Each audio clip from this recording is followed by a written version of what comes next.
Mutakura mu buraruko bw'isagara ca Bujumbura ngo haramaze igihe hibonekeza ubukene bw'isukari.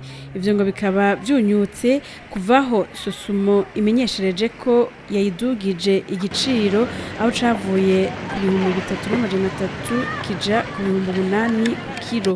Ca giciro ca mbere twara tukayironga neza, ariko kuva bamaze kuduza igiciro mbasha ntitugeze turonka nanima twimere uko nyene atacayitunywa ko atatuskayituronga. Ivyo ngo bikaba bimaze kugira n'ingaruka ku badandaza bicayi no mu miryango imwe. Kari kuva yaraduze turasubira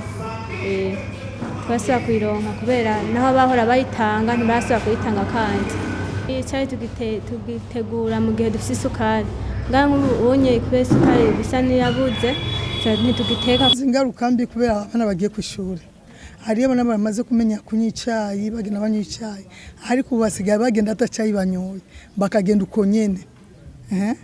Ugaca ubona ko ku mwana bimerewe neza. Twarabandanije kw'i Jabe ni muri komine Mukaza, dusanga ingorane ntizisa na gato. Didasi asanzwe aranguza isukari kuko mubibona muri yo mangazini yiwe iriho koko, ariko ngo abaguzi baragabanutse ku rugero ruteye ubwoba. Nahora ndayidandaza hari mirongo abantu batonze kuva kugera hariya, mugabo urabona ubu nta n'inyoni bumuhagaze aha nta muntu arasuma n'ikiro. Je mpora ndangura isukari ingana n'itoni 6, imifuko 120. Ni kuvuga mu ndwi zibiri yahora ibiheze, mugabo murabona ubu indwi zitatu ntizirakwira ndacayifise. Urabona naho ku ma etajeri irarunze n'imifuko ndacayifise, bisigura yuko ubu idasohoka n'ingoga.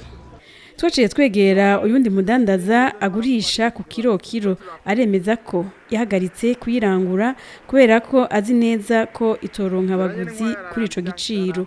Kubisoma ntivyoroshe, dufate kubisoma igituma bitoroshe. Urabona ikiro 8,000. Ushobora yuko hariho nk'umuntu ashobora ati 8,000 ndabiguramwo ikiro cy'umuceri n'ikiro cy'ibiharage. Kushoka acagura ikiro cy'isukari ubwo nyene. Ivyo numva ko bitoroshe. Bamwe mu baba muri iyo quartier twaganiriye turondera kumenya neza impamvu batayigura, batumenyesheje ko ku vy'ukuri ari kubera amikoro make nubwo isukari ari nkenerwa. Ikiro gikugubu 8,000 umuntu afise amikoro make dusa n'abahevye twese. Ahubwo uragenda ukayibona mugabo 8,000 n'ijanje. Kandi ko urazi ko umuntu mu vyo bakeneye ni nkenerwa mu muryango, rero mba nta nkeka biragorana kugira ngo umuntu ashobore kuyigura.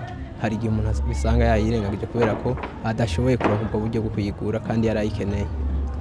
Baba bo kw'i Jabe canke abo ku Mutakura bose basaba ko isukari yoboneka kandi zimbutse.